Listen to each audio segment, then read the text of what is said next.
लाखों करोड़ की company Boeing versus crash में मारे गए पायलट हादसे की असल वजह कौन है?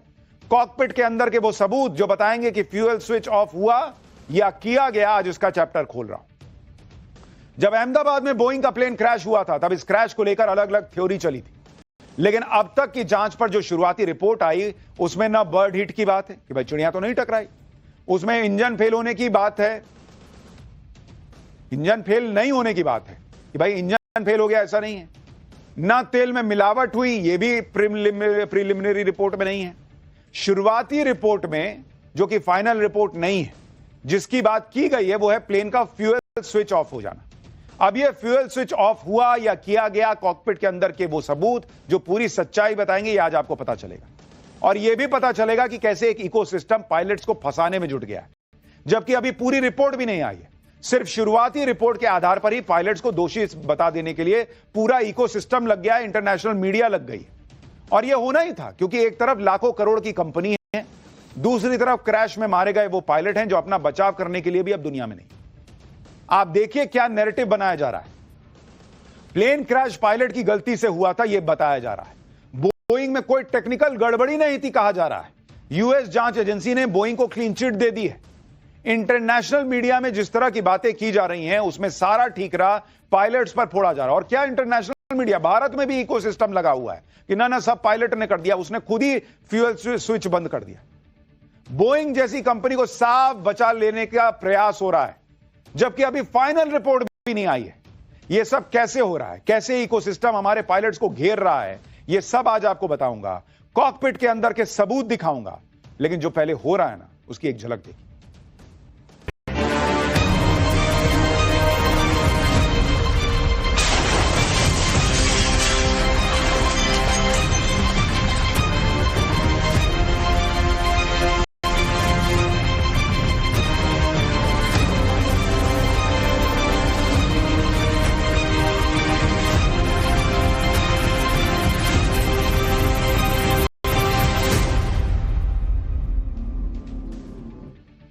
अहमदाबाद प्लेन क्रैश के बारे में आपको एक एक डिटेल आज बताऊंगा, लेकिन पहले आप ये देखिए कि इस प्लेन क्रैश की जांच भारत में हो रही है। और ये पहली बार है जब प्लेन क्रैश की जांच भारत में एयरक्राफ्ट एक्सीडेंट इन्वेस्टिगेशन ब्यूरो यानी AAIB कर रहा है। इससे पहले प्लेन क्रैश की जांच विदेश में होती थी। भारत के पास ब्लैक बॉक्स की जांच की तकनीक ही नहीं थी, लेकिन अब प्लेन क्रैश की जांच भारत में हो पा रही है। ब्लैक बॉक्स को भारत में डिकोड किया जा रहा है। जो भी डेटा मिला है उसके 2 सेट बनाए गए हैं, एक सेट भारत में रहेगा, दूसरा बोइंग को दिया गया है।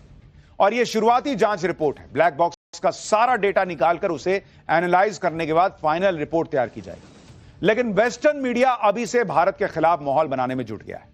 एयरक्राफ्ट एक्सीडेंट इन्वेस्टिगेशन ब्यूरो यानी AAIB की शुरुआती जांच रिपोर्ट में क्या है, पहले यह सुन लीजिए।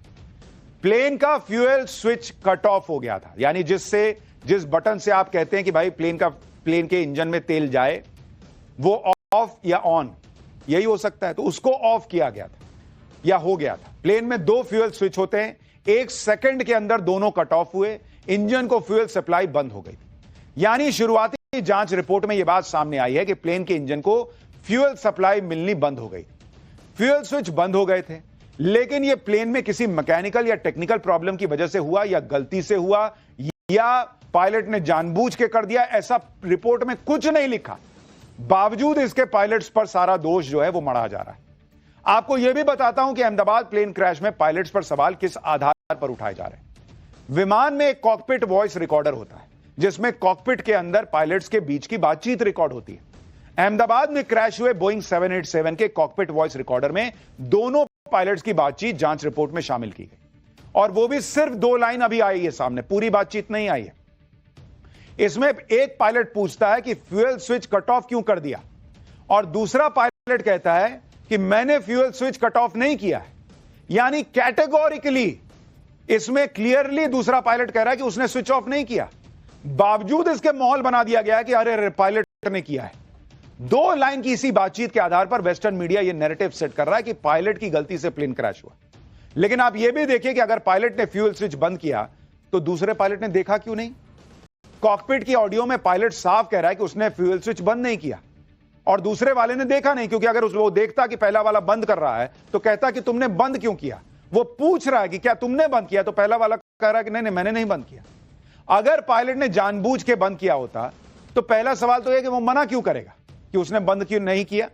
भाई अगर कोई फ्यूल कट ऑफ कर रहा है इसका मतलब वो एकदम आत्मघाती मोड में है, वो सुसाइड कर रहा है, वो प्लेन को उड़ा देना चाहता है। तो भैया जो इतना तूफानी काम कर रहा है कि प्लेन उड़ाने पर आ गया है, वो झूठ बोलेगा कि कॉकपिट वॉइस रिकॉर्डर में मेरी आवाज रिकॉर्ड हो जाएगी तो मैं झूठ बोल देता हूं कि मैंने नहीं किया। अरे जो जिंदा ही नहीं बचने वाला उसको इस बात की क्या परवाह होगी भाई कि भाई मेरे बारे में जो है मैं पकड़ा जाऊंगा। इसका मतलब वो लास्ट मिनट पर अगर ऐसा कर रहा है तो वो झूठ नहीं बोल रहा है। पहली बात तो ये, अगर पायलट सुसाइड करने के मूड में ही था तो उसने अपने पिता से फोन पर क्यों कहा कि लौट के आऊंगा तो आपके साथ समय बिताऊंगा। गलती से बंद ही नहीं हो सकता। और कॉकपिट वॉइस रिकॉर्डर में पायलट भी कह रहा है कि उसने फ्यूल स्विच बंद नहीं किया। उससे भी बड़ी बात यह है कि अहमदाबाद में क्रैश हुए बोइंग के मलबे में फ्यूल स्विच ऑन दिख रहा है, यानी उसको फिर ऑन करके इंजन स्टार्ट करने का प्रयास हुआ। जो आदमी प्लेन को उड़ाना चाह रहा है, खत्म कर देना चाह रहा है, जो वेस्टर्न मीडिया का हिसाब चल रहा है, वो फिर से क्यों ऑन करेगा? फिर तो ऑन ही नहीं होने देगा। और अभी जो फ्यूल स्विच ऑन ऑफ वाला वीडियो दिखा रहा था वो जरा डालिए। अब आप इस वीडियो को जब देखेंगे, ये वाला नहीं, एक और जो था क्लोज शॉट वो वाला ये देखिए, ये दोनों जो हैं, एक को उठाइए और नीचे कीजिए तब कट ऑफ होगा, फिर दूसरा उठाइए कट ऑफ कीजिए तब नीचे बंद होगा। बॉस इतने बगल में दोनों पायलट बैठे होते हैं, कोई आदमी इतना हाथ उठा के जाके करके और इतना बड़ा बड़ा स्विच बंद कर रहा है, पायलट को दिखेगा नहीं। अगर दिखा होता तो पायलट कहता ही नहीं कॉकपिट वॉइस रिकॉर्डर के मुताबिक कि अरे तुमने बंद किया है क्या, पूछता ही नहीं। शुरुआती जांच रिपोर्ट में दिख रहा है कि पायलट ने फ्यूल स्विच बंद नहीं किया था। पायलट की बातचीत से भी यही निकल कर आ रहा है। और बोइंग 787 के मलबे में फ्यूल स्विच भी ऑन दिख रहा है, जिसका मतलब है कि फ्यूल स्विच बंद होने के बाद पायलट ने उसे फिर से ऑन किया। फ्यूल स्विच ऑन होने होते ही इंजन 1 रिस्टार्ट भी हो गया था, लेकिन इंजन 2 के रिस्टार्ट में दिक्कत आ रही थी, वो रिस्टार्ट नहीं हो पा रहा था। इसी वजह से प्लेन का रैट यानी रैम एयर टरबाइन एक्टिवेट हो गया था। रैम एयर टरबाइन के बारे में हम आपको पाठशाला में पहले ही बता चुके हैं। रैम एयर टरबाइन इमरजेंसी में एक्टिव होता है और अहमदाबाद में क्रैश हुए बोइंग में भी रैट एक्टिव था। इंजन फेल होने की स्थिति में रैट प्लेन को थ्रस्ट देता है, जिससे प्लेन को पावर मिलती है। अब आप यह भी देखिए कि टेक ऑफ के समय प्लेन का कंट्रोल कैप्टन सुमित समरवाल के पास नहीं था, बल्कि प्लेन को को पायलट क्लाइव कुंदर उड़ा रहे थे, जिनकी आप ये फ्रेंच कट दाढ़ी देख रहे हैं। इसके आधार पर भी यह सवाल उठाया जा रहा है कि प्लेन को कैप्टन सुमित समरवाल क्यों नहीं उड़ा रहे थे, वो तो ज्यादा अनुभवी थे। उसकी वजह भी आपको बताता हूं।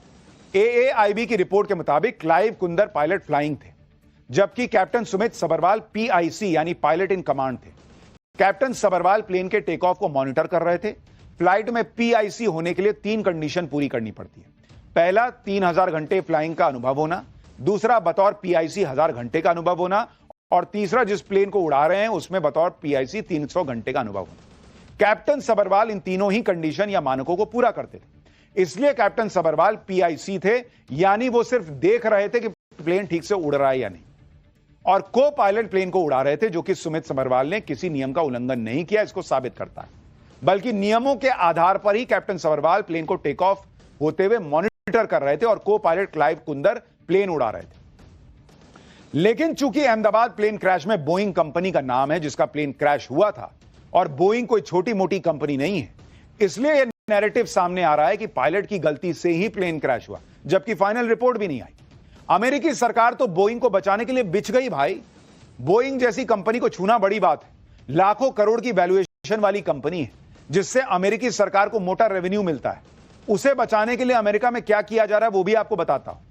अमेरिका की सरकारी एजेंसी फेडरल एविएशन एडमिनिस्ट्रेशन यानी FAA ने कह दिया है कि बोइंग प्लेन के फ्यूल स्विच लॉक एकदम सेफ हैं।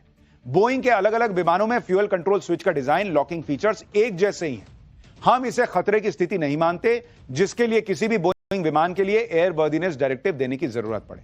एयरवर्दीनेस डायरेक्टिव सरकारी नोटिस होता है जो किसी विमान में खराबी ठीक करने के लिए जारी किया जाता है। यानी अभी फाइनल रिपोर्ट भी नहीं आई और अमेरिकी सरकार भारत में जांच पूरी होने का इंतजार किए बिना बोइंग को क्लीन चिट दे रही। क्या यह बोइंग को बचाने की साजिश नहीं लगती आपको?